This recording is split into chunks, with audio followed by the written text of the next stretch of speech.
is Keys to the Shop, Founder Friday edition. Today we're talking with Jonathan Pascual, owner of the newly opened Opo Coffee. Well, hey everybody, and welcome to another episode of Keys to the Shop, where we give you insights, inspiration, and the tools you need to grow as a coffee service professional. My name is Chris DeFirio, and I'm your host for the show. I'm really happy to have you along today.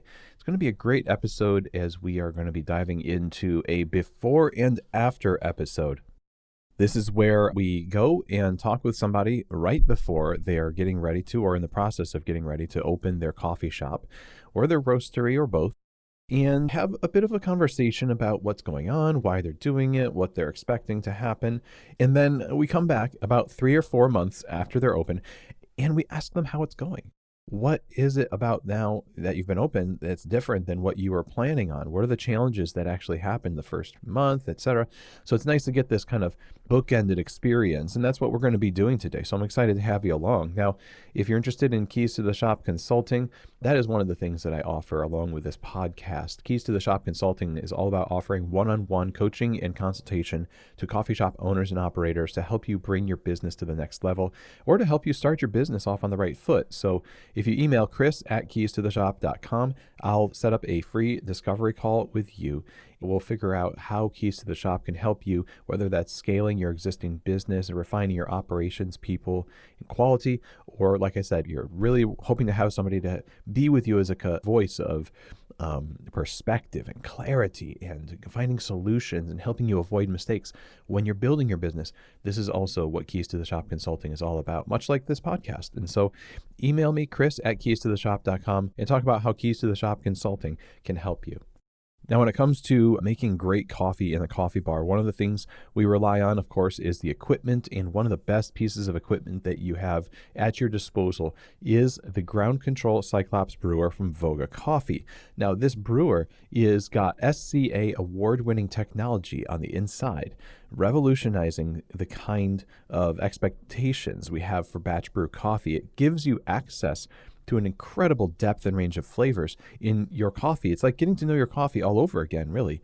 And your customers get to experience this level up in quality. But it's not only a level up in quality or batch brew coffee, it also creates tea, batched iced lattes, batch cold brew. So across a variety of different extraction applications, this machine is a workhorse and brings efficiency and profitability to your coffee shop. So go check them out at groundscontrol.coffee. See who's using it, visit and learn more about this great piece of equipment. Wonderful people behind the company, and I'm always excited to see a coffee shop using a ground control. I know I'm in for a great experience then. Again, check them out over at groundscontrol.coffee. If you're looking for plant-based beverages and you're looking to serve excellence in the coffee shop, you don't really have to go any farther than the Barista Series from Pacific. The Barista Series is designed for baristas and tested by great baristas across the industry and around the globe before these products are released. They're constantly refining their products, and the research they put into this is all based on how their users get to enjoy it and your customers get to enjoy it. So it stands up to the heat from steaming, produces amazing texture, great for latte art, and it also keeps the balance of the taste of the beverage focused on the coffee. Obviously, that's really important. These are all things that create a wonderful coffee experience for your plant-based guests and customers. So go to pacificfoodservice.com and check them out, get samples in your store, and try it for yourself. I think you're really going to be impressed. And I think also that if you're looking for the quality, excellence, consistency from a great company, then you need to be using the Barista Series from Pacific. Okay, everyone. Well, today we are going to be having this before and after episode. We've done a couple of these in the past, and I'll link to those before and after episodes in the show notes so you can have other examples of this.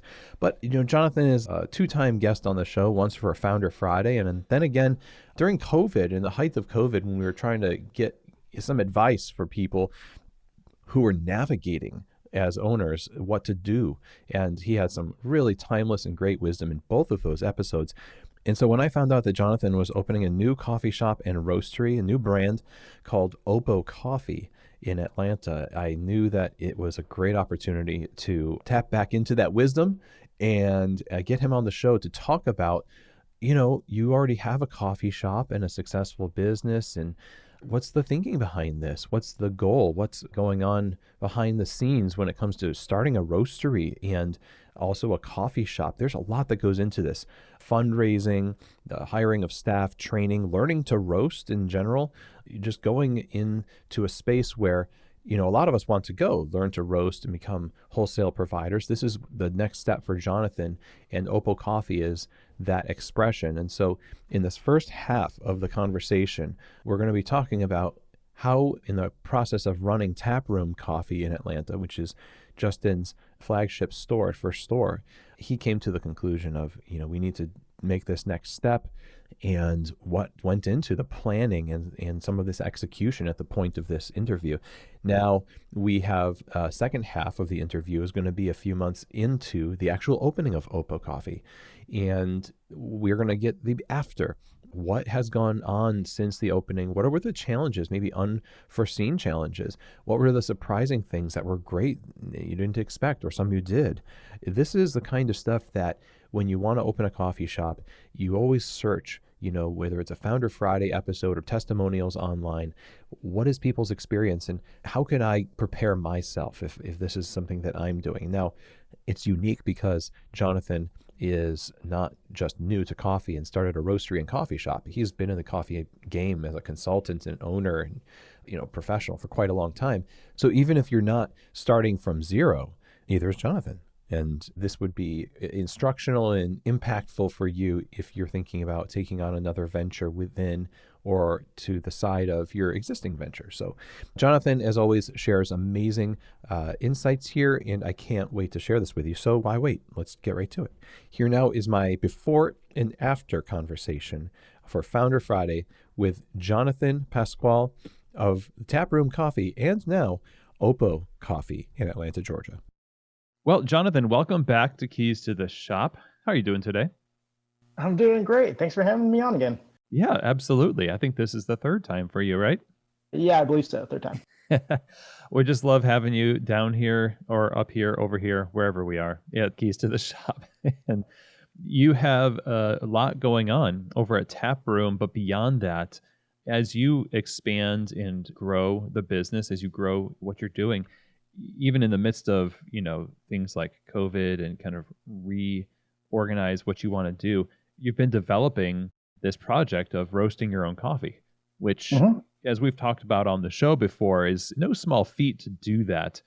And up to this point in your business, you've managed the supply of coffee as a wholesale client, right? So I wanted to kind of start off this conversation by asking you about that and say, how has this project kind of evolved? Has this been something that you've always wanted to do, but just never had the bandwidth until now? Or is it something that was inspired by pandemic? Or what's the story behind this so far? Yeah, well, it's something I've been working on the last couple of years, really. But I actually explicitly said many times I would not start a roastery. It is not top of my list of things that I'd wanted to do. I didn't think I wanted to do it at all. And actually, for me, it's not necessarily about wanting to start roasting my own coffee per se, but it actually came out of this kind of bigger picture, longer journey of coaching others in their businesses. I'm a part of this coaching group that focuses on supporting Christian faith-based entrepreneurs and business owners in establishing and operating missional businesses, this holistic impact businesses. And so we coach them in paying attention to multiple bottom lines. And even one of the interviewees in your sustainability series in this podcast recently, they talked about a triple bottom line of sustainability financially, and then social impact and environmental efforts like profit, people, and planet. And in our coaching group, we teach our clients there's a fourth bottom line that's foundational to those and really informs those, and that's purpose. That like there's an individual's intangible sense of identity and purpose and meaning and spirituality that can influence the tangible aspects of every area of life and business. So the why behind our what and how of companies. And so I'd coach others in this, and in the last couple of years, really seeing other businesses apply that kind of holistic impact mindset to their businesses. And for me, I was like, let me do this for Taproom. And so was applying some of those principles to my existing business. And what I kept realizing was, Taproom's great and it's getting better all the time. We're more than 7 years old now.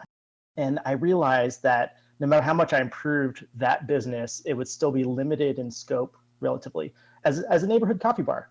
It's not a bad thing, but it's always just going to be a neighborhood coffee shop. But once you add in roasting, you kind of open up the floodgates for being involved in the larger supply chain, the global coffee industry.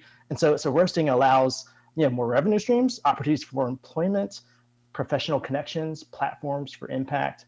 And so getting into roasting was this budding idea that, okay, well, it's not just to save money on beans and taproom. It's so that maybe I could nudge open this door for a business that could be a global citizen with a larger possible sphere of influence. And that done right, this newer company could be mission and value driven from the start and could be a very respectable coffee company that helps contribute positively to human flourishing throughout the world, like these bigger ideas, this bigger impact. So really, it's not just about roasting beans. It is about growing a company and kind of growing that holistic impact and then really connecting to global community. There's a lot there. There's a lot, of course. You have been spending the last 7 years fine-tuning the why behind the what of Taproom. Now, entering into the roasting space, it's obvious from hearing you that it's not just something that you're doing to roast coffee or saying like, let's try it out. There's a lot more depth to it.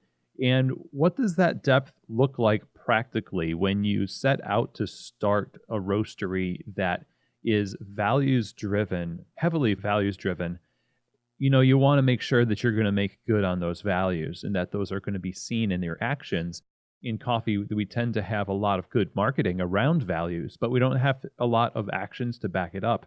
So in the process of beginning to conceptualize this, and you're very close to starting it now, so we'll get into that, but what kind of planning have you done to make sure that you can follow through with the kind of values that you want this company to represent? Yeah, we for sure have to walk the walk. And so to start, this had to be a new company for me. Again, like with Taproom, there was a limited focus. So I actually wanted to branch off and do a completely new company from the start. And with that, it's with anyone that we coach and consult with in business startups, you have to have a business plan. So I started with a written business plan and kind of took a skeleton of what I've used over the years and fleshed out a really detailed business plan, and one where I could conceptualize everything for myself, but that I could use as that springboard from which to make practical decisions. And as part of this plan, really encapsulated this multiple bottom line thinking. So we call it quadruple bottom line, those bottom lines of profit and people and purpose and the planet. And said, if we are serious about that, it's not just going to be talk. We will actually provide in those areas measurable goals, key performance indicators. We'll track it.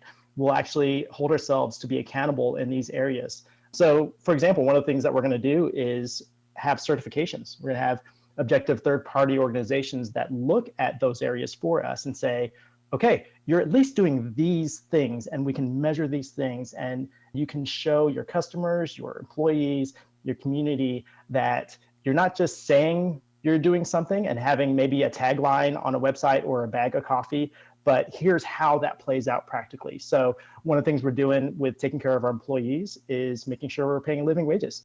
And so the SCA and Barista Guild just had this whole sustainability series. I think it's still active. They're running on their social media, and they're partnering with an organization called Living Wage for Us. And I don't know if you've heard about this or talked about it more explicitly on the podcast, but really ensuring that employers are paying living wages to their employees. And so we've been evaluated, and we're part of their launching cohort that they launched with this year. So both Taproom and Opo, two of those starting companies in that cohort. And really, they evaluate every county in the United States and said, if you are paying your employees living wages, it is at this dollar level per hour.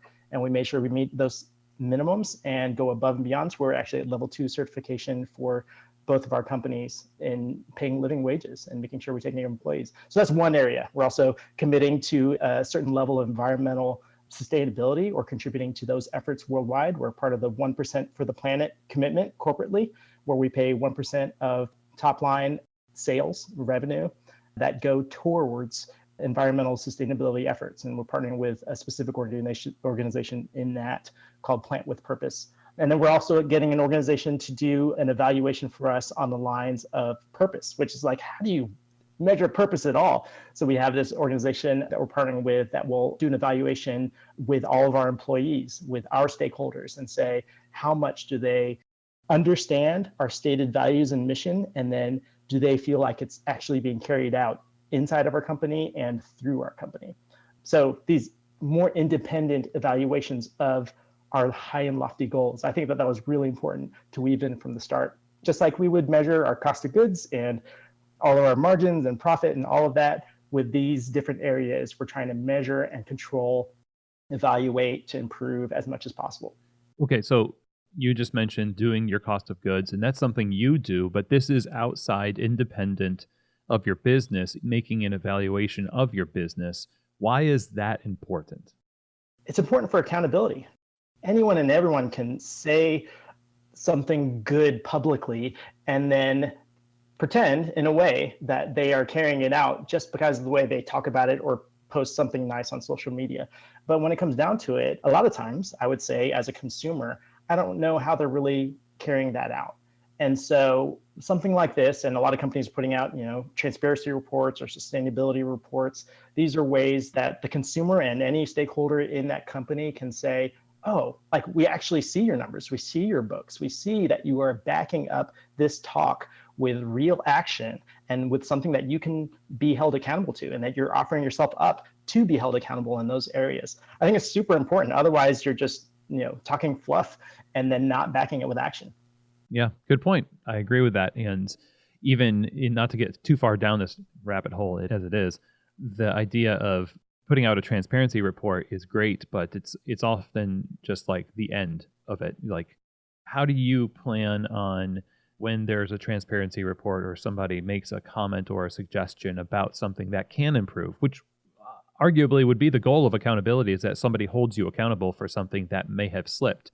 How do you respond to that? What's the channel for communication and then actions that need to be taken after that? Well, we got to be open to that communication to begin with. And so, having that open door policy that anyone can contact us through email, they can, call me up if they know my cell phone number, and we can have a conversation. And because we have publicly committed to these kinds of things, we can't go far of, hearing maybe a complaint or seeing ways that we're not actually following through without it becoming public, because we'll maybe lose a certification, or maybe a stakeholder will make a little bit more of a stink about it. And so because we've offered it up as public conversation, then that's where the accountability and that's where the follow through actually will happen, or will be shown for being liars in the end. Okay, yeah, great. So now, talking about the ethics and the values, now the practicality of moving from a wholesale relationship as a client and then now roasting your own. I'm interested in both the logistics of this and the relationship issues that come up. For a lot of people that want to start their own roasting, sometimes what holds them back is the fact that they don't want to breach the relationship or do anything to damage the relationship with their current wholesale provider. We're just, kind-hearted people like that in coffee, I guess. So they may hold off or maybe be a little fearful of that. I'm wondering how you managed this evolution well. And then logistically speaking, like you have to get a roaster, got to get a space and all that stuff. Once you've made that decision and that communication happens with the people that are supplying you with your coffee. So take us through that a little bit. Yeah. So first off, when we opened Taproom Coffee in 2014, we started with Counterculture Coffee, incredible coffee company. I still love them. We transitioned away from them after several years because one of our employees at Taproom, Jared Carr, he started his own roastery. They called it East Pole Coffee. They're doing great work in Atlanta. Right. And they got established and we're putting out really quality stuff. So we said, hey, how about you become our main wholesale supplier? And Jared and I are really good friends. We actually, our families hang out. We went to church together, and that friendship had added to it this business relationship. And so we've supported their roastery. They've supported us through that wholesale relationship for the last 4 years. And again, we're really pleased. They're doing great stuff. But when I started dreaming about this new coffee company that would include roasting, Jared was one of the first sit-down conversations I had. And I told him, hey, this is what I'm thinking. What do you think? And really inviting him into that conversation, because we want to support each other as friends and as people in the same community, the same business, same industry, and have a very, very direct business relationship already. He was incredibly supportive, and he knew that if we did it, we would go out and do it well, but that we wouldn't want to burn any bridges. And so we have a very healthy friendship throughout it, and he is wishing us well, and he's ready to transition out as our wholesale roaster, as we would supply ourselves, and Opo would become the wholesale supplier for Taproom. Just as a follow-up to that, I was interested to know when that conversation happened, and did you think about lead-up time, like lead time for him to be able to adjust what's happening with, his finances and the coffees he's ordering and stuff? Oh, for sure. So I think we had a conversation more than a year ago now. I wanted Jared to be one of the first people, first off, because we're just friends and he would want to know what's going on, but also to give that practical lead time, because I believe we're their largest wholesale customer. And so that's no small beans. Stop, Pun don't. intended. And I know that it would impact them just business-wise, financially. And so I wanted to give as much time as possible. And I believe it was respectful. I believe it really was enough time for him to game plan and think through, if we're not going to be a wholesale account for them, how do they make adjustments? What does that do for their roasting capacity and schedule, and in pursuing other accounts? And so again, I believe it's been a healthy conversation with him over the last year. Awesome. So then you've got this out there, you're making plans. Did you just save up a bunch of money? Did you take out a loan? And then from there, how do did you find a space right away, or do you already have one? What does that look like? Yeah. So like I said, we start with a business plan. And if you really do a business plan right, all of that is detailed out in writing. You have your timeline, you have how much money do you need, how you're going to get that money, where's the location going to be, all of the ideal aspects of all of those parts of your business planning. And so I did that to start. And financially, I knew that this would take quite a bit of money. So formed a startup budget that was probably 3 times the size of what Taproom Coffee was as one retail bar, because this was going to be bigger. This is going to be a retail coffee bar and coffee roasting. And we wanted to weave in this other element of coffee training and education, and being an SCA certified premier training campus, and really weaving in the coffee skills program for the SCA. And with all of that, all of those areas have detailed planning that is necessary. So we had a startup budget of a lot of money, and I don't have that money in my personal bank account, or not nearly that much. And so I knew I needed to raise it. For Taproom, I raised it as all debt financing to start up, and I paid off all that debt within 5 years. But with Opo, I wanted to do it differently. I said, I like the aspects of equity financing, of doing an equity raise and actually selling shares of the company. And in part because I wanted it to be a communal effort. So that's what we did. Primary method of fundraising has been equity investment. And that means that I've had to go out and pitch. I had to take that business plan, make a pitch deck, and go out and pitch dozens and dozens of people, and hear lots of no's and a few yeses. And I've been doing that for about a year and have raised the majority of the money. We're in the final stage of trying to close it all out. And by the time this podcast airs, hopefully it has been closed out for a while, and that we're set with covering all of our startup finances. So the financial plan, that's what we had to do. We also, from the start, tried to think about where we wanted to be location-wise, geographically. We found a commercial real estate broker to start the hunt, and then we started to go out and check out properties that she would funnel to us. At the same time, yes, we have to buy roasting equipment, and some of those things, if we're going to order new, had to be ordered really early on because of lead times. So we decided very early on we wanted a fun new roaster, and so we ordered a Probat UG15 Retro. They're manufactured in Germany, and ours would be manufactured for us. And so we pulled the trigger on that. That was our first piece of equipment that we purchased. It has just been finished, and they're about to put it on a boat to send it over here now to us. But things like that, we ordered another piece of roasting kind of equipment, a Vortex clean air wet scrubber. It's an alternative to a traditional afterburner. Those things had to be ordered early on because they had months of lead time. There's other equipment that over the course of this launch phase, we actually found an actual space, a location that would work for us, and we are hopefully signing that lease this week, maybe next week, and then all of that will close out. And of course, that triggers all of these other things: design, build out process, permits. There's tons of details at every step, but that's kind of the overview. Yeah, that's a great overview. Where are you finding time to do this, Jonathan? I mean, really, the fact that I have a team with me in this, invaluable.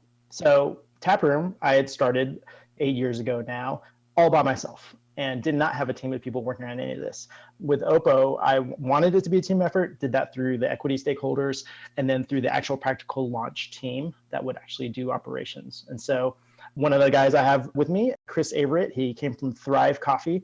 He's had experience in roasting and in retail management. He has more coffee experience than I do. I have 15 years of coffee experience, and he got into coffee the year before I did.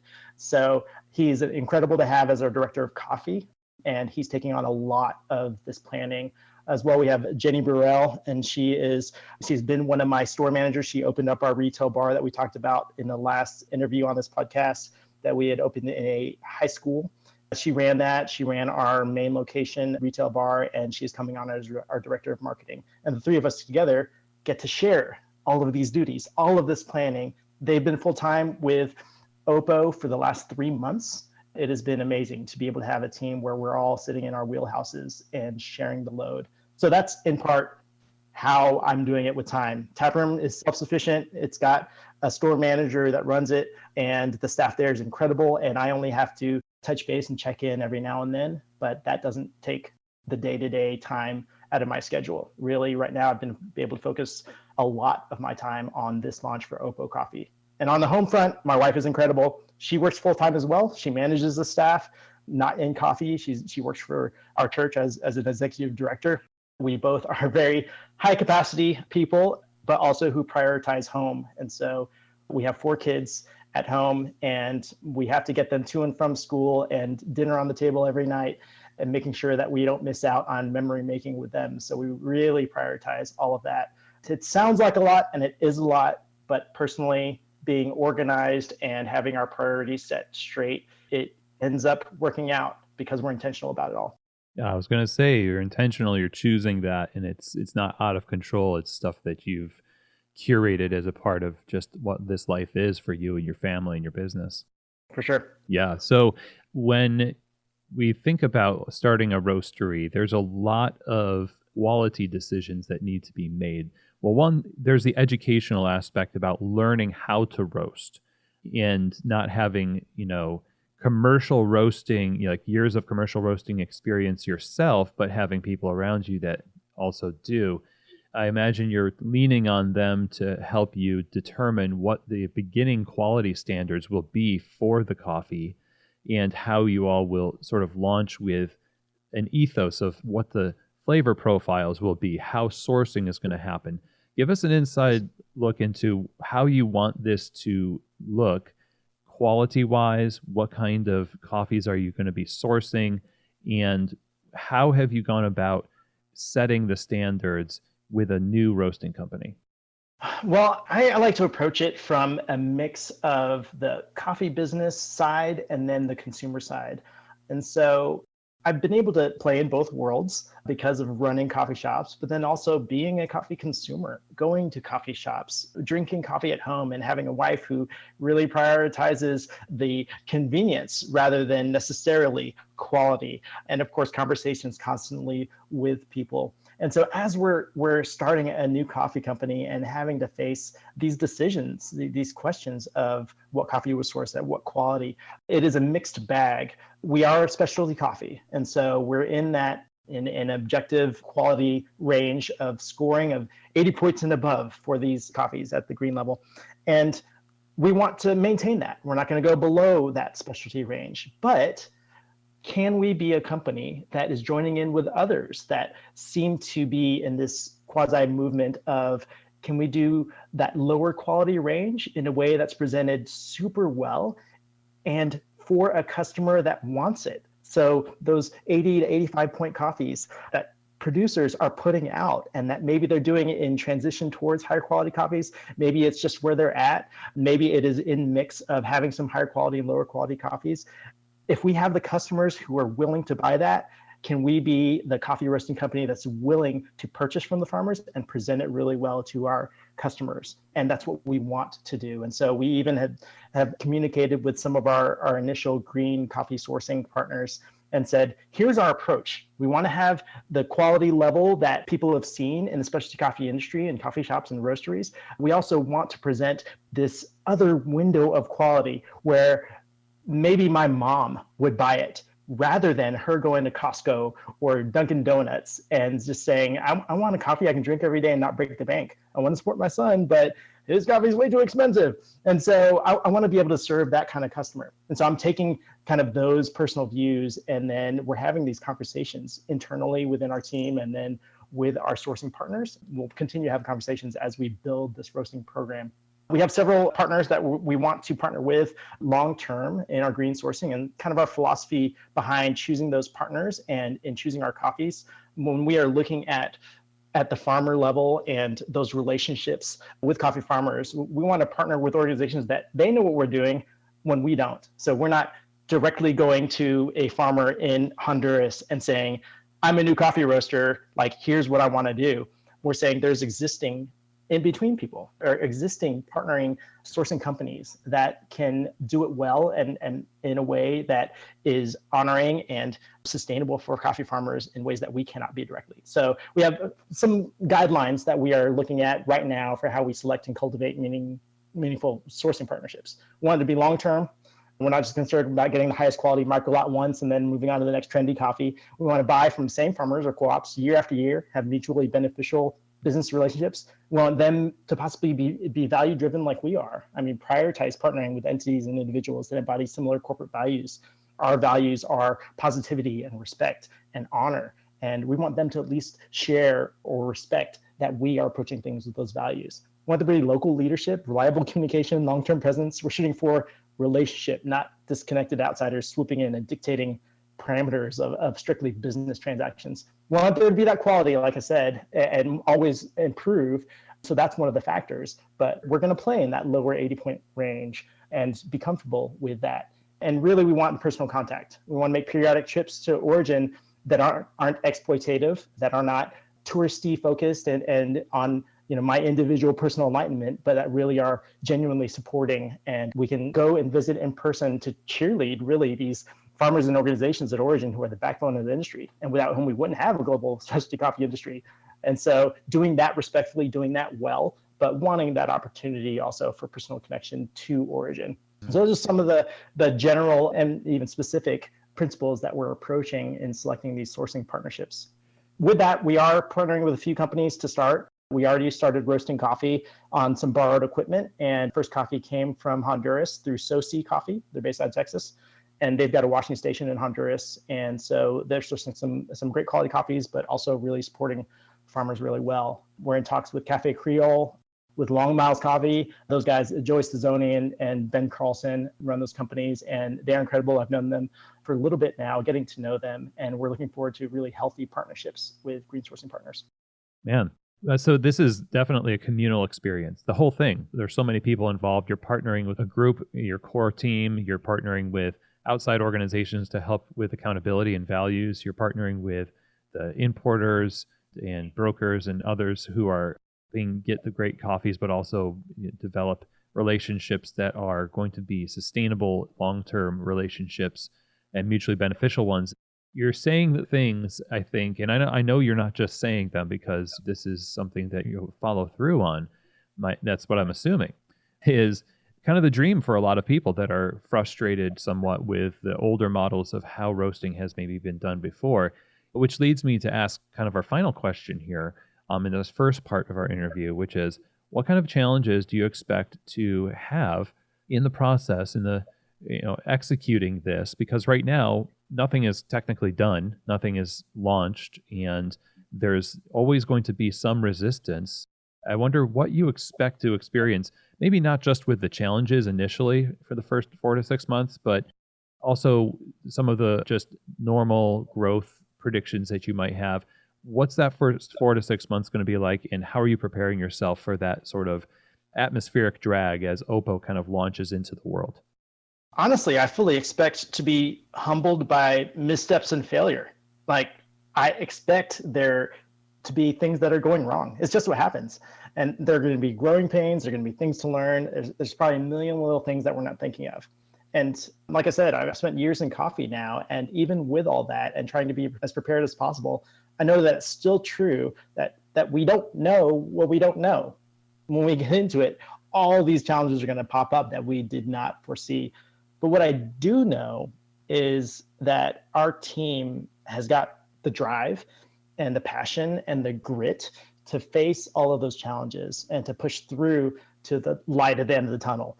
And if we hold to our core values, like I said, they're positivity and honor and respect, I mean, the journey itself will actually be enjoyable and will actually be part of us fulfilling our mission. And I think I probably should have started with this, but the word Opo, it comes from a Filipino word. I'm Filipino, and the word is Opo, which means yes, with respect. And so even in our name, we wanted to be value forward, our value of positivity and honor and respect with that yes, with respect, and our mission to make a positive impact in people's lives throughout the world. And so I feel like if we really hold to these values, no matter what comes our way in that first 4 to 6 months, in that first year, first few years, we're going to approach it with the right mindset. And then that will help us to actually get through it well, to get through it with still being respectful of others and being honoring. And I believe that with that kind of value and mission focus, the customers will respect that. And then we'll actually grow and succeed financially. We'll actually sell more bags of coffee because we're actually being true to those values and mission.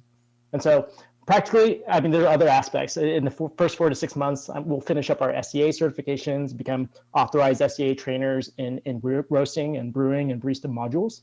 And so I'm super excited to get that training center up and running and certified as a premier training campus with the SCA. We're going to find our groove with core coffee profiles and blends. We'll get to the rhythms of the retail bar and managing all the roasting. And I suspect we're going to learn the most in e-commerce and shipping, which I've actually not had much experience with personally up to now. But overall, it's going to be a lot of the daily grind of establishing a new company. Awesome. Well, this has been really informative and exciting to hear about. Obviously, we wish you all the best in this. And in this first part of the interview, we'll be taking a break here for a brief second. And the next time people hear our voices, it will be that 4 to 6 month mark, and we'll see how things have been going. Okay, everybody. Well, welcome back to this interview with Jonathan Pascual of Opo Coffee and Taproom Coffee. And I want to now give you the second half of this interview, which is more than a year after actually talking to Jonathan in December of 2021. Now we are 2 months into Opo being launched, and there is a lot of great insight in this second half. A lot of lessons learned and things that I think you absolutely need to think about for your operations. Jonathan always brings a lot of value here. So without anything else from me, let's get right to this second half of the before and after interview with Jonathan Pascual, owner of the newly opened Opo Coffee. Well, Jonathan, welcome back. It's been a year, I suppose, over a year, right? Yeah, over a year since the last time we talked. This is a long time. A lot of that year was just, after we got off our call, you're hitting the ground with continuing the planning for Opo. And I don't know, maybe a couple of months after that or so, there was the fundraising, and there's been so much that we need to catch up on. And I guess I want to just say, what was it like and what happened after our call that was immediately like the sign that, oh man, this is really like things are taking off now? Well, first off, a year is an incredibly long time when you're talking about life, but then also a launch of a new business. And so if I can remember, because it seems like an entire lifetime, if you're asking about a realization of it being a real tangible thing, I think that didn't happen until later in the process, like almost until we were most of the way through build out. And so before then, it seems like a dream. It seems like it is something that is still intangible and not going to happen, and maybe crazy challenges will keep coming up. And so only when we had prospective opening dates and that those were as real as we could make them, that's when it first started feeling real. Before then, it's like a dream and maybe feels like it's never going to happen. Yeah, so that's interesting because when we listened to you talking just not a few minutes ago here, it didn't feel like you were thinking about it as a dream. It felt like this is an absolute certainty. We're gung ho, and that's, interesting to hear you say that it took a little bit for it to actually be substantial. I wonder why. I think for a lot of it, it ties to the very real portions of money in the build out. And this is something that happens anytime anyone opens a coffee shop or any other similar type business. If I don't have 100% of the funds in the bank, and if I don't have all the permits and everything done with construction and ready to serve customers, it doesn't feel real. In a real way, we're not making the money. We don't have any revenue from those walk-in customers. And so it feels like I'm holding it so open-handed. If I blow too hard, it's going to go away. And then that feeling only transitions once, like I said, once it really is finished with construction and we're have an opening date set more in stone. And so, yeah, that money and that build out, those are huge things. Yeah, and that money, you had fundraising going for Opo.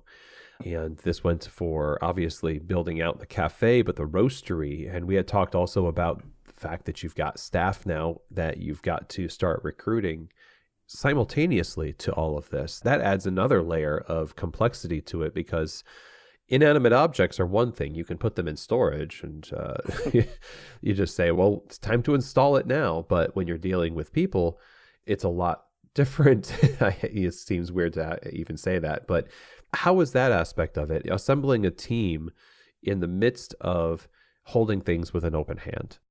It really came down to making sure I had a solid vision of the relative time it would take and what we were working towards. If I didn't have that from the beginning, I think I would have given up at multiple points of the launch process. But with our whole fundraising ramp up and our build out time taking so long, we had to get creative with aspects of the business that we would launch at different times and as we got to different levels and markers of our fundraising journey. And so for one, I mean, really, it took a lot of money and we knew that going into it. I made a budget in our business plan and that budget ended up being less than half of what we ended up needing. Oh, wow. The time frame, of course, with any kind of launch, it took twice as long as we had hoped. And so all of these things they're expected to an extent, but when you're living it out, it all feels so heavy and so real, compounded with the reality of I'm employing people who I have to pay them a paycheck. I had to onboard them early so that we could be a team together and plan this business launch, but without 100% of revenue in yet, we had to figure out how are we going to take care of people in their lives with a paycheck and then also launch this business that won't have real significant revenue for a while. We can get into the various aspects of that, but we had to kind of stage the launch where we opened up different revenue streams and little by little, and then had to come up with the different aspects of fundraising so that we could fund those salaries. It really was a lot of moving parts. Exciting, but scary at the same time. And I wanted the whole time to stay true to our values that we had talked about in last time in the first part of the interview. Stay true to the values, taking care of people, making sure that we are above board with all of that as we're navigating the typical challenges of a coffee shop startup. You mentioned the staging of different elements of the business. Now, a lot of people will say, okay, I have a vision, I've got a plan, and I am not going to open until everything is in place and all the ducks are in a row. And then we're just going to have this grand opening and all of the machinery is in place. But what you did is you opened the machine a little by little, right? And so you had people associated with that too. And there's a prioritization that happens both practically for the business and maybe even based somewhat on the urgency of need of your staff. So talk a little bit about how you went through the process of deciding what revenue streams and aspects of the business you were going to execute first, second, third, and last.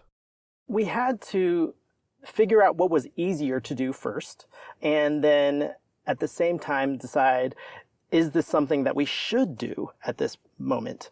And so as we're opening up a roastery, we knew we want to get roasted coffee out there.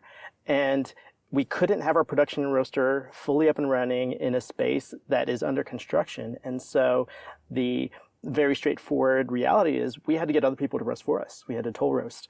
We had to borrow time on other people's equipment. So one of the very first things we did is start exploring who locally could help us out with that. And we have a great coffee community in Atlanta, and several of the other coffee companies at various moments said, hey, we can provide for you this capacity at this time for this length of time. And we actually had to go to 3 different roasteries in getting them to roast for us as we were slowly rolling out our programs. And so that first program was wholesaling to taproom, my own place that I've been running as a retail bar. But we took over the wholesale relationship there to be the main wholesale coffee provider for taproom. And we did that early on. That was March of last year. Early on, relatively. But after that, or around the same time, we were also doing very small batches of local deliveries. We'd hop on a bike and deliver to neighbors, and very limited getting the coffee out there. But the next big thing that was a staged launch was we started popping up with an espresso cart outside of our space under construction. And it was around spring last year, and we popped up every Friday morning. And it was something where we could have a semblance of regular customers and regular business, and then getting people a taste of Opo, but then also us working out the kinks. We could figure out in a very minute way, like, okay, a little bit of scheduling and staff training, a little bit of filling a small coffee account every week, and then figuring out our back ends of things while we're still doing all of the build out, while we're still doing equipment purchases and still some fundraising. And so we did little by little. It was small deliveries locally. It was the wholesale to tap room. It was this pop up in front of our Opo construction space. And then all of that led up to gradually more excitement, more momentum, to our physical location actually launching fully. Is that all planned out? Like all of the benefits of this? Like when I hear you, I'm just like, I picture you in front of your team on a chair talking about, here's all the benefits. We're going to get people used to the brand. We're going to go out there and have all of these different things building. We're going to work out the kinks. And that's exactly why we're doing this thing. Was that all kind of like the motivation for starting this the way you did? Or was there like one practical motive for doing it the way you did, and then these were the side benefits? I'd like to think it was 100% planned out, but I would say maybe half and half. It was half planned out. We always had this very malleable plan that had good intention to start, and we said if nothing else happens, this is the plan. But we had to adapt. We had to adapt to longer timelines and hiccups in fundraising process and permits and build-out process. And so with that, we tried to stay as nimble as possible while setting ourselves up with things that could also have that flexibility. And so in opening up a pop-up every week, we said we're going to, as much as possible, be here every week. But then there were weeks we couldn't do it. There are things that came up, and we didn't have to fulfill implicit promise to customers. We are open these hours every single day, offering you these products. And so we gave ourselves some flexibility there. It was great as a small amount of income and a small amount of interaction with customers, but it was flexible. We didn't lock ourselves in. But yeah, I think a lot of it was hopes we executed on, and part of it we didn't get to execute on some of the things we did plan. So a big program that we thought was going to be central to what we were doing was an electric bike delivery program to the neighborhood. So it was one of the first customer-facing things that we launched with in that early stage of Opo. And we fulfilled a couple of weeks of that. And then we decided this actually is not what we're going to do best, and it's not the best use of our time right now. So we shelved it. We have that electric bike that's right now sitting in a storage space, but not because we don't want to ever use it, but because there were better uses for our time in the short run. How'd you know that? It really was trial and error. And so we had great response. We actually had dozens and dozens of people in the local neighborhood who were signing up for these bean deliveries, but it was stretching our team too thin. And we had to see that we were lagging in some of the other things that we had to spend our time and energy on. I was still in fundraising mode. I was still doing pitches to potential investors. We had our other members of the team who were doing either our design and all of our overall branding and organization of that. We had someone on point for roasting, and then we all had to go one night a week and bag coffee at Taproom and, bag and seal and prep for the deliveries. And that was taking us away from our families in the evening. And we just decided in the end, again, this is not the balance we want. And it is being done at the expense of other priorities in the launch process. In this process of doing a lot of different iterations and pop-ups and services as you can and learning from it in the process, did you ever think that it would rob your actual launch of the cafe and the brand of any, impact by just like putting it out there and gradually getting fully open? Or did you feel the opposite? I guess I could see that was a potential risk, but we knew that with every one of these little efforts, with providing the tap room and in deliveries and in the pop-up, people were getting these little tastes, these little nuggets of experience with our new company. I guess really was an intangible feel around it all, that as long as we're teasing out these little experiences and doing it with excellence and in line with who we are as a company and who we want to be, then it'll prime people for that eventual launch of our location and full operations. And so we're stringing people along, not unnecessarily or not in a way that was maybe torturous. I hope that it was really this building of excitement and this kind of what's going to happen next. And, they keep talking about there's this place going to open. And so I'm even more excited. And let me grab this, bag of coffee and brew it at home, because I know that this will be a taste of what's to come and I can experience the cafe later. And I think we really delivered on that. I mean, when we eventually opened up, which was December, right at the end of the year, we opened our doors to a community that was like budding with this excitement. And we felt it. Like, we felt it in the interactions, we felt it in the numbers and in the sales and customer flow. And so I think it actually all worked. The hopes that we had of teasing out the brand ahead of time over the course of almost an entire year, it culminated in this really good payoff that we're sitting in right now. And we're only in our second month of operation, but we're seeing how it has paid off, that we teased it out ahead of time. So right now, people aren't learning for the first time about our company, or a lot of people are not. They have already heard about us for a year and a half, and then they get to come and say, I've been waiting for this for so long. I really like that approach, and it is also reminiscent of a couple of other interviews here on the show where the approach was, we're going to do what we can, and we're going to build anticipation and relationships, and you end up with, like you said, this deep bench of invested people in your community who already are familiar. So when you launch, obviously, like you said, priming, like it's like pre-infusing your espresso, right? Theoretically, whether you believe in that or not, the extraction might be improved.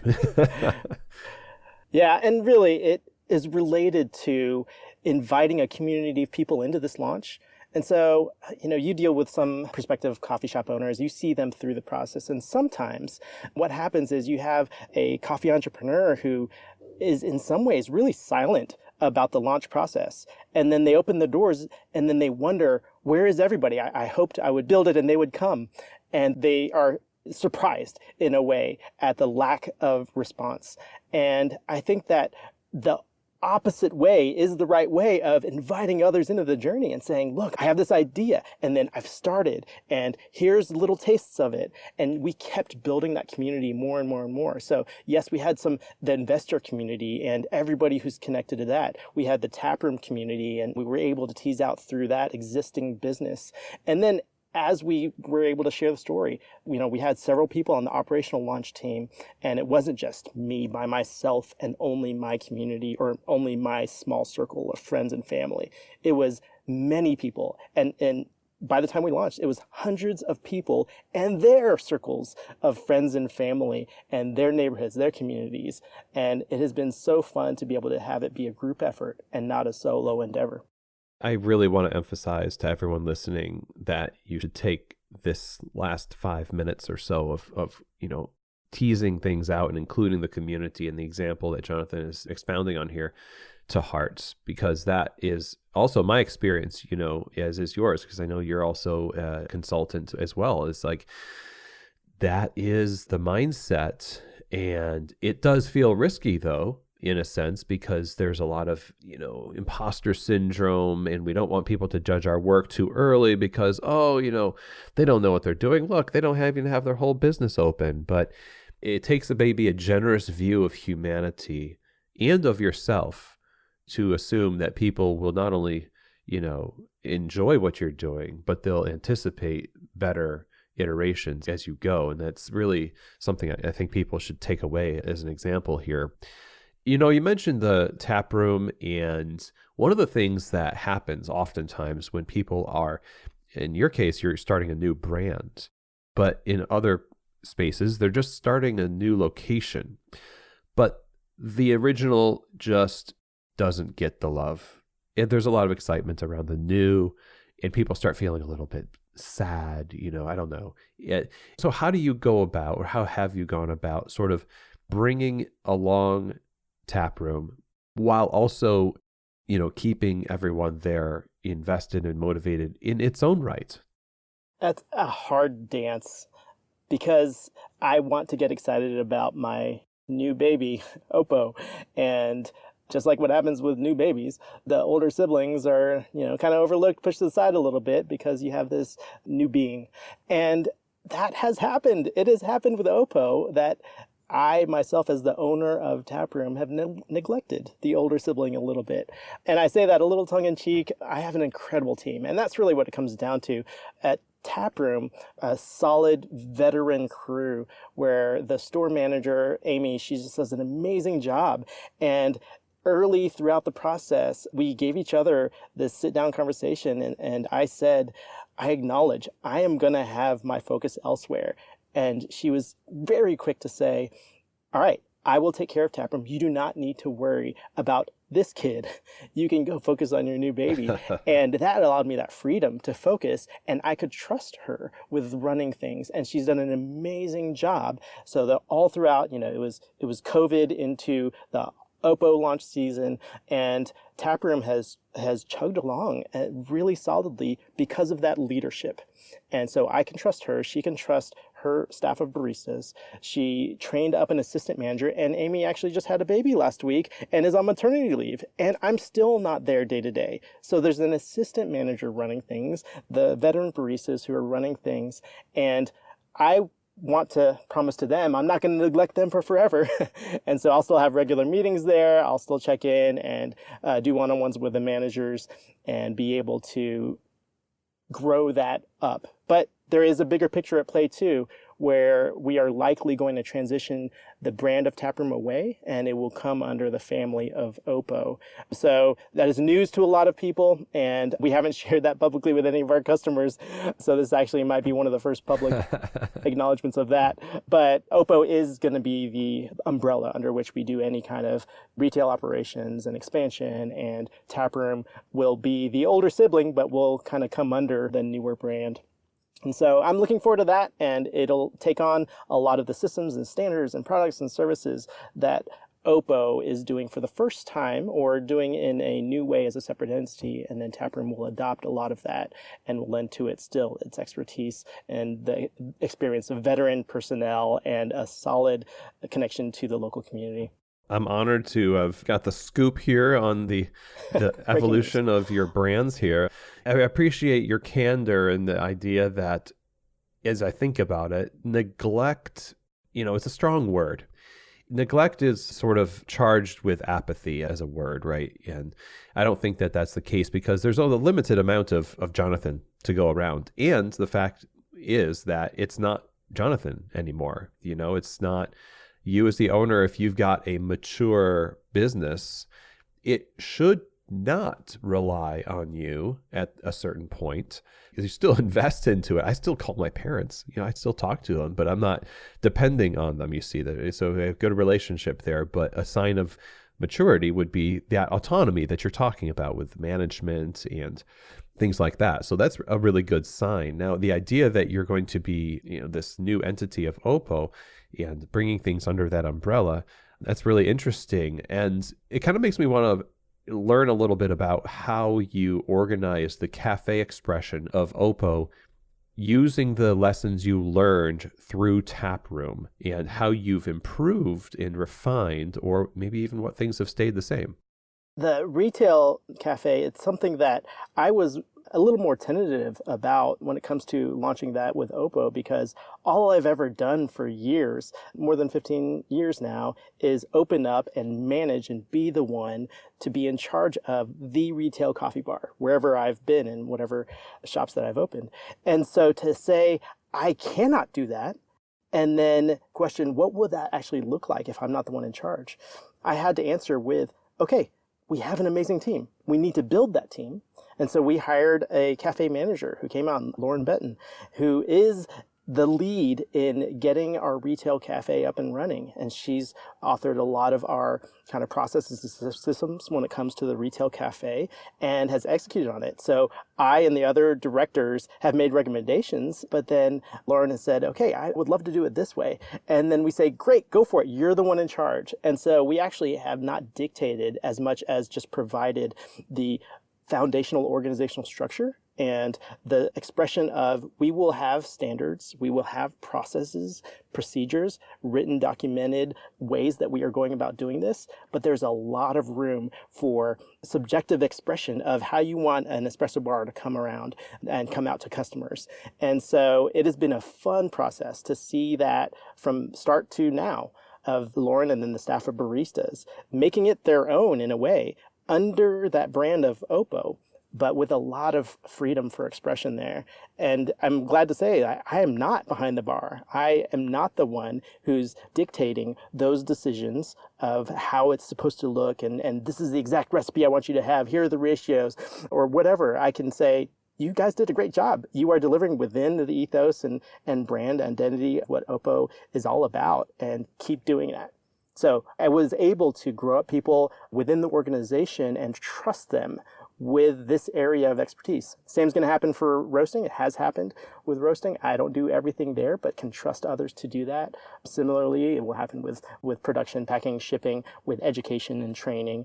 Every area will have its people who are in charge, and hopefully we can just say, each one is doing it the best that they can, how they know, leveraging their own unique experiences. And we are doing it collectively with a shared set of mission and values as Opo Coffee. And it all fits together, but it's not one person doing all of the decision making and dictating how everything goes in every area. Awesome. Yeah. The question is how, in terms of the mission, vision, and values and operating within the ethos, and you saying, I trust you guys did a great job. And it's not exactly the right analogy to say you're taking your hands off the wheel necessarily, but because you're still meeting with people and involved in that process. But what does that practically look like in your example to operate within the ethos when it comes to very practical things like the way we make espresso, the way that we speak, and that kind of thing? I mean, it's a big operation, and so it's nice to talk about ethos and all this other stuff, but practically speaking, what does that mean? We do have to make decisions one way or the other. And we have a really good flow with our team, the way that we plan out things and make decisions. So our leadership team at the director level, so myself with the director of operations, Chris, and the director of marketing, Jenny, we meet weekly. And then we kind of set from the top down, here are our priorities as a company.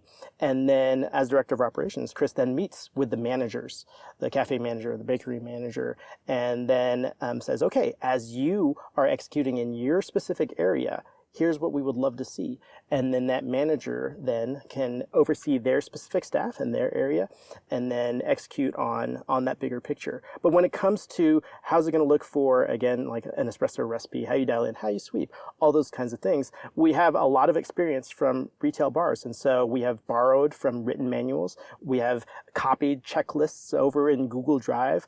And we said, here's a good starting point. But then we always say, let's make it our own. Let's make it Opo. And so it gets a facelift on the formatting of that document. It gets put in our existing systems with the way that we communicate and the way that we store all of those systems in a written documented manner. And then it takes a little finesse and back and forth conversation of, all right, here's what I'm thinking. That Lauren, the cafe manager, can say, here's what I'm thinking for signature drinks and how it might look and how it might change season to season. And then she can have a conversation with her direct supervisor, director of operations. And then if he can't, come to an agreement of this is Opo's way of doing this, then maybe he can come to the director level team and then say, hey, we're having trouble on really seeing what we want to do with this as a company. And then we can make a decision and make a recommendation. But it is a lot of iterative process. It's a lot of back and forth and open-handedness. And so one of our values of positivity, we've said the way that positivity is applied in a practical manner is we iterate positively. And so we know that everything is a journey and a process, and that there will take some, but a lot of it is step by step, little by little. We build on experience, again, borrowing from existing systems and our experience elsewhere. And then we apply, we overlay the values, the ethos of who Opo is. And then we come on the other end and say, here's how we're going to present it. And if it works, it works. And if we need to change tiny things here and there, we do that. Again, open-handed, so that in the end, we can serve our customers better. We can live out who we say we are and what we promise to the customer community. How did that change in terms of this iterative process, just like the way the open-handedness, preparing to open and taking it one step at a time, 1 month at a time? Now, with how you're executing your drinks and your service and how people are communicating even behind the bar to one another, that kind of stuff, now that it's in practice with Opo in a live bar setting, what kind of things have you discovered about applying the different values to this operation that are kind of a fulfillment of maybe what you thought was going to happen before it was open? Everyone goes in with a good plan, and then they see, all the holes once they launch it. And that's happened with us. I think that we had a lot of intent for the way we would want things to come off, and everyone wants it to be good flow and it's good speed of service to the customers, clear expectations, even down to we know we would like the customers to queue up this way and to read a menu this way and to know we serve these certain products. And then the reality is when it launches, it's so messy and you got to make a lot of decisions to make up for the ways that you were deficient in the plans. And so that's happened for us. I think that the strengths that we get to leverage is we have between our directors and managers, we have decades of retail coffee bar experience. And so we kind of know what these best practices are. And then it's smaller, less risky changes as we apply all of them. But one of the big lessons that I've been reminded of is you do need those written documentations, the written process and system. And so we have applied all of that to Opo as much as possible, and it will continue to be fleshed out. But we want there to be standardized ways of doing things so that it's not just each individual barista serving a customer in the way that they think should happen and making it to where it's a different experience, barista to barista and customer to customer. We do want that standard experience. And so that means that we had to make decisions with how things are documented in ways that we can edit and republish in a way that is nimble, and doing it to where we're communicating really well at the leadership level, and it doesn't look like we are bickering about it to all the barista staff. And it also is clear enough to where they don't have the ambiguity of, I don't know what to do in this situation because no one's ever told me. No one's ever told me how to dial in. They just said dial in. Like, we actually want there to be a system. No one's ever told me how to answer the customer when they ask this question about decaf. Well, we actually have a script for that. And so we want to be able to be systematized in all that. And it's a learning process. I've always had that mentality, but I've always been bad at it. And so I'm still bad at it. And we've executed on it as best as we can, and we're getting better and better. You're the perfect student then, right? And right. I love that idea of, you make it Opo. You said that earlier. And that is, you're being made as you go here. And as we wrap up, I got a couple of questions. The first one would be the idea that you take from your examples and the wisdom that your community has, your particular group of managers, and also the coffee community in general. You take from these sources, you'd be foolish not to. But you make it Opo. And I think a lot of people just want to download the wisdom and they apply it and then wonder why it doesn't actually, have the grip. And I've said this on the show before. It's kind of like brewing with distilled water. Like the minerality of who you are is probably the reason why you're not getting what you want. So What does that mean for you, like to make it Opo? Because you look at a document and say, okay, well, to do one-on-ones is great, but this doesn't feel like us. Well, what is us? What does that mean? It really goes back to mission and values. And I know we spent a lot of time on those things at the first part of this interview, but it's been so refreshing and so fun to lead with mission and values and then be in the day-to-day, in the operational decision making, and to have real conversations where we say, how does this align with our mission and values? And I think that's the difference between maybe a company that says those things and then doesn't do it, and then the one that does it. We actually do have these conversations. We ask ourselves, is this respectful? Is this honoring? Is this positive? And if it is not, we actually make real business decisions that put us more in line with our mission and values. In very small ways, we've said, okay, so take, for example, maybe someone who is being offboarded. They're a barista and put in notice, and then they are leaving their employment with us. Well, one of our values is honor. And in a step-by-step process, we say we engage people respectfully, we iterate positively, and we finish honorably. And then we ask ourselves in the offboarding process, what would it look like to finish honorably in this employment season for this person? And then so we want to, when that first person, it hasn't happened yet, but when that first person leaves us, we want to say, okay, like we'll have an exit interview and talk through what was it that you loved? What did you not like about Opo? How do we help you in this next stage? Providing resources, relationships, even a business professional recommendation if that's what's necessary. And even if it was negative on their part, we can be positive from our part. We can go above and beyond and honoring them, and that can look very tangible. It looks like paying out all their accrued PTO. It looks like sending them on their way with a bag of coffee and with an open invitation to come back and talk with us at any time, or to come back on staff if they're still eligible for being rehired. So that's just an example of taking a value and then applying it in real ways. And we do that throughout a lot of areas of company. I've had sit-down conversations that sometimes have gone on for hours. How are we really being respectful? And it is really fun to be able to do that as a company in a way I've never done before. I'm kicking myself as to going most of my career without being values and mission driven. Now that we're doing it, it is a lot of fun, and of course we're still making mistakes, but I'm loving the way of applying that. Beautiful. Yeah. Respect for all, as you say, right? And, it's tempting in those moments because you get tired, you get frustrated. And sometimes you say, even if it's negative, we stay positive.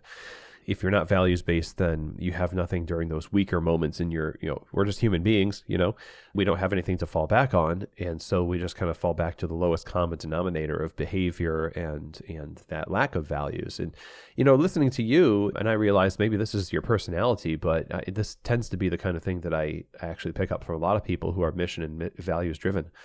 It sounds like a lot technically of a work conversation, like, this is overwhelming, but it actually generates energy in a strange way. Even though it is an investment, the basis on which you act will either give energy or drain energy from you. And it feels like this is given energy. Yeah, and really it's more of life philosophy more than practical business decisions, I think, or business philosophy, because that's the way I approach life. I think that if we really are intentional about living out, ethical, moral values in life, it should be life-giving to us and to others. It shouldn't be something where we're following a system and rules begrudgingly. And some people view religion that way. Some people view their employment that way, that they're just this robot doing what other people dictate to them. But I think that if you really are living it out and it's the right thing that you're supposed to be following, it is life-giving to you and to others. And I've seen that personally in the way that I conduct myself in family relationships and with friends and with my small intimate community. And then I'm seeing it in a business sense where I can find a lot of fulfillment in work, a fulfillment in a business launch that should be the most stressful thing in my entire life. But it actually is fun. And there are a lot of things that go into that. We've touched on a lot of them, and part of it is, having an incredible team and sharing the load. But in the end, I would hope that it is continuing to be life-giving to me, and then life-giving to my employees, and then anyone who touches our company, customers, vendors, producers, everyone who would say, oh, I'm doing business right, not about Opo, that they come away with it, the better for it. There's that positive iteration of that experience. Wow. Well, I mean, every time we talk to you, I feel like we come away with and we're better for it, And I would open this up with one last question here, which is, what would you tell us a piece of advice for people who are especially thinking about iterating their business in a similar manner as you have? Maybe they already have a cafe and they're going to expand. They're going to create something that will challenge them and their team. In your last advice here, what would that be? I like a good, I guess, succinct list of things and taking into consideration a lot of people listening. And I was like this for a lot of time. I've listened to your podcast over the years, listened to most of the episodes. A lot of the audience are prospective coffee shop owners or ones that want to open up the next step. So I have a quick and dirty list, and I'll just go through them really quickly. Like, I think it takes these things. If you want to open up and realize that dream or that coffee shop, that business, that expansion, whatever it is. Okay, so 1, write a detailed plan. We've talked about it over and over. You need the business plan. You need to spend that time. It is the journey of writing the plan that will help you succeed in the end. 2, money. You've got to budget conservatively and get sufficient of funding. And you cannot start until you've got that money. That's super important. Another thing, 3, I guess, if we're numbering, surround yourself with a solid team. And I have said that over and over. Like, they have to be the right people in the right seats, and you have to be able to trust them. And you need that team. You can't go it alone. And whatever scale, whatever scope you're doing, if you're going at it alone, it is the opposite of what you need to do. You need to bring others into it, even if it's a couple of trusted people in various capacities. And even if you're the only full-time salaried person or the only person who's going to get a paycheck, you still will enter into it with others sharing the load in some way. So surround yourself with a solid team. 4, this heart. I think that we've talked about being mission and value driven, but that why and that how needs to be front and center. And as I've done that, as we've done that with Opo, we don't regret any minute or any dollar that we've spent in living that out, in living out our mission and values in the heart of our business. And the last piece of advice, I think this is true whether you're new to coffee business or have years of experience, I think you really need to seriously seek out mentoring and guidance from others. So not just a community of people and co-leaders, but mentoring and guidance. And if that's not something that's already in your life, there's no shame in paying for coaching and consulting. And Chris, I know that you provide those kinds of services to prospective coffee business owners, and Opo Coffee does too. I do that. And it really can make the difference between success, failure. It's really learning from someone else who's been through the ropes or who can ask the right questions or give the right guidance. And so in the end, again, a lot of these touch on, you can't go it alone. The solo journey is lonely in life and it's lonely in business. And there is a better way that I would recommend. And it really is joining in with others. That's a great list. Really well said. And yeah, you're obviously making a great impact here on the show and your community. And I always appreciate your mentorship with us for sure. So thank you, Jonathan, for being here on the show again, and congratulations on your launch. And I can't believe it's been a year since our last conversation, or over a year, but here we are, and it's great. Where can we go to learn more about Opo Coffee? You can learn more about the company at opocoffee.com. That's opocoffee.com. We are at Opo Coffee on any of the social media, but we focus on Instagram. And then if you want to get in touch with me directly, I'm Jonathan at opocoffee.com. Beautiful. Always great to have you. Thank you. Thanks so much, Chris. All right, everybody. Well, I really am excited that we got to have this interview with Jonathan. As promised, always bringing some great perspective, people-first solutions, and giving us a view from the inside of a business that also not only focuses on the details of what makes a place work well, both for the customers, but also for the people that you employ, but having a bigger picture of what's going on in the business. And that's what it takes to be successful, is you're going to learn as you go and take these things as they come. And Jonathan's been in the game for a while. Anybody in that position is going to tell you the challenges just keep on coming, but you get a lot more wisdom from experience as you go. And I'm really glad for the success of Opo Coffee in Atlanta and for my friend Jonathan and the example that he sets for us as an operator. Certainly their motto, coffee with respect for all, and their desire to make an impact through their businesses is something that we can all be inspired by. So a huge thank you to my friend Jonathan for joining us on the show. We really appreciate you. If you want to learn more about Opo Coffee, it's as simple as going to the website opocoffee.com. And you can also follow them on Instagram, which is simply also at Opo Coffee. So if you have any questions, comments, or feedback for me about today's episode or any other episode of the show, go ahead and email me, chris@keystotheshop.com. That's where you can reach out also if you're interested in Keys to the Shop consulting, chris@keystotheshop.com. And with that, that is the end of our show. I really appreciate all of you for your continued support of Keys to the Shop, really taking these ideas and the content of these episodes to heart. May the concepts and wisdom serve you well. I hope you have an amazing day. And as always, I hope that this episode has truly given you keys to the shop.